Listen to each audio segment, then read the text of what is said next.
Next to me is the all-new Nissan Z, and I'm incredibly excited to get behind the wheel of it. The Z has been a very successful car for Nissan since the original Fairlady Z back in 1969. Now, traditionally, the Zs are named based on their engine displacement. The 240 had a 2.4 liter, the 350 had a 3.5 liter, etc. So basic pattern recognition would allude to the fact that perhaps the new Z would be called the 400Z with a 4-liter engine.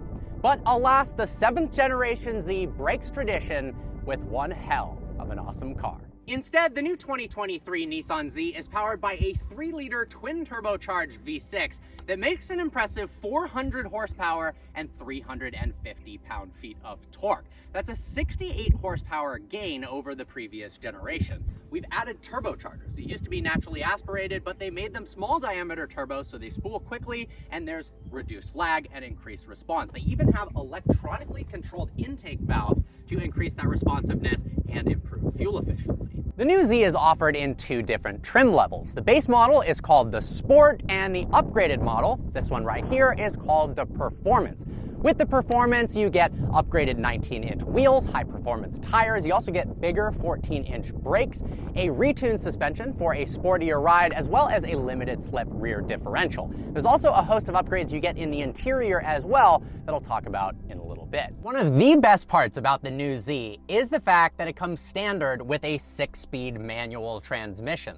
400 horsepower rear-wheel drive sports cars beg for 3 pedals and a stick shift, and Nissan delivered. Now, for those of you who can't drive stick or don't want to learn how, they have a 9-speed automatic option as well. And if you get the Performance trim, they come with the paddle shifters off of a Nissan GT-R. In my opinion, the only way to go with the new Nissan Z is the manual. Now, with the manual, you also get active rev matching with the Performance trim. You click this button right here labeled S mode, and you can downshift like a pro, 4th, 3rd, 2nd.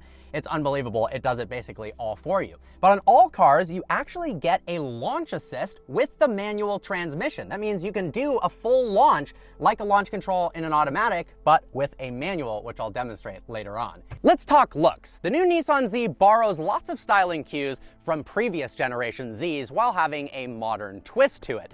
The front grille, for instance, is very rectangular like the grille off of the 240Z, only in this case it's been made larger for additional cooling because it's twin turbocharged and to stay up to date with current auto manufacturers selling grilles that just so happen to be attached to a car. Now, the headlights are very cool. The original 240 had round headlights, but in order to modernize it, they needed to do something different. When looking at the original 240 in a studio, they noticed that when the headlight reflected off of the lens cover, it actually made these 2 little curves that look identical to the curved daytime running lights on the new Z. The rear taillights on the new Z look very similar to the 300ZX from the 1990s. I also love the 2-tone paintwork, but you can get it in a solid color if you prefer that. Nice split exhaust tips. I know you guys really want to hear the exhaust, so in the next clip, we'll show you that. But coming around to the side, we've also got this really cool silver accent called the Katana line, aptly named as it legitimately looks like a katana. Pretty cool. And you can't deny it looks strikingly Nissan Z.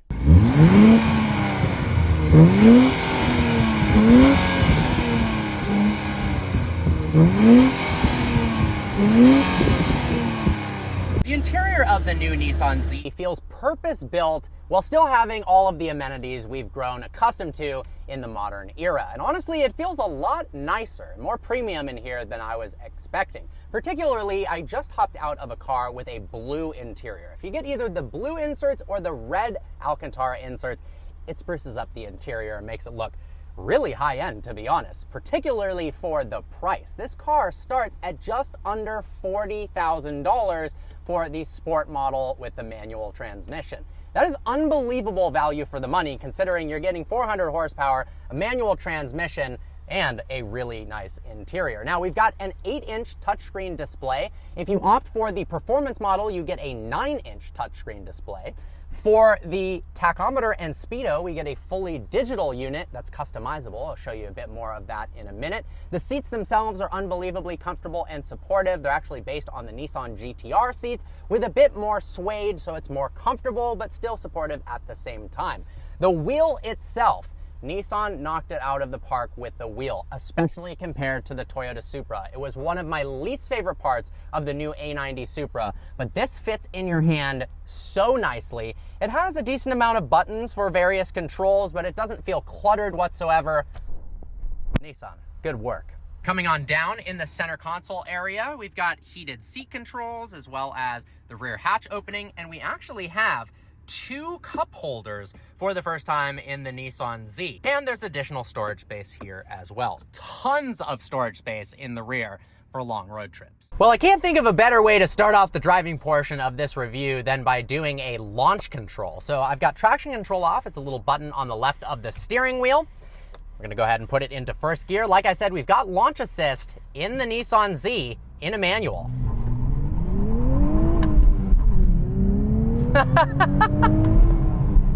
The new Z's chassis is 10% stiffer than before. We've got double wishbone front suspension and multi-link suspension in the rear. And I'm pleased to report the car rides very well. Both over long distances. I've spent about 5 hours in the Nissan Z today so far, and just commuting around town, it was very, very comfortable, as are the seats over long distances as well. And they provide a good amount of support when you're in the canyons. Now, at high speeds, in the canyons, having fun, that's what you guys care about, that's what I care about. The Nissan Z really shines. The steering is electronically power assisted, which can be a little bit scary in terms of, are you actually going to have any road feel? But Nissan did a fantastic job of still maintaining that connection and communication between the road and your hands through the steering wheel. The steering is so much better than that in the A90 Supra, as is the cornering ability. The body roll is virtually non-existent in this thing. Same can't be said for the Supra. And the brakes work extraordinarily well. Now, we've got S mode. S mode allows you to do active rev matching. If you want to make it easier on yourself, you can downshift like a pro. The cool thing is you can turn it off, however, by pressing and holding on the S mode button, and then you can row your own gears completely by yourself and not have any of the nannies. But honestly, sometimes it's really fun, especially if you don't particularly know the road. Now, sound-wise,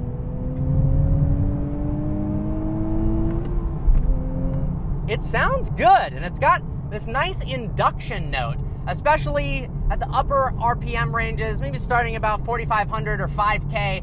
You get this really nice grunt to the V6.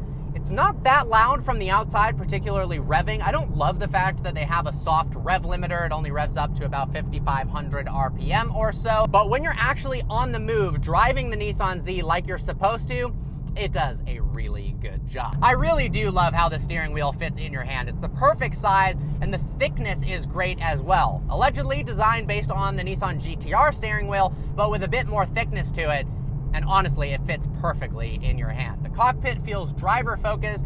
There's no glare anywhere in the interior. They did a great job at having big screens, yet they are big functional screens that you can use. The navigation in this car also works extraordinarily well. Nissan spent a lot of time perfecting the manual transmission in this car, and they did a really good job. It's unfortunate that manuals are being phased out in the automotive world. It's really our fault. We just don't buy them. If everyone watching this video and everyone in America, mostly America because they still have them in Europe, actually bought the manuals they said they wanted, then we would get them in sports cars. But in this car, we've got one, and it's brilliant. The actual shape of the shift knob is fantastic. It's funny, they've eliminated so much of the need to go aftermarket with anything. The shift linkage feels fantastic. It's not rubbery, it's not too notchy. It's really confidence-inspiring. You really can jam it into gears every single time, gear after gear. The clutch is not too heavy, it's not too light. It really is the Goldilocks perfect combination of them all. It's just such a fun car to drive. Throughout the day, I've been thinking. I had a 2020 Supra for a little over a year and very much enjoyed the car. Hopping in this, I was wondering, direct competitor essentially, is it better? Is it worse?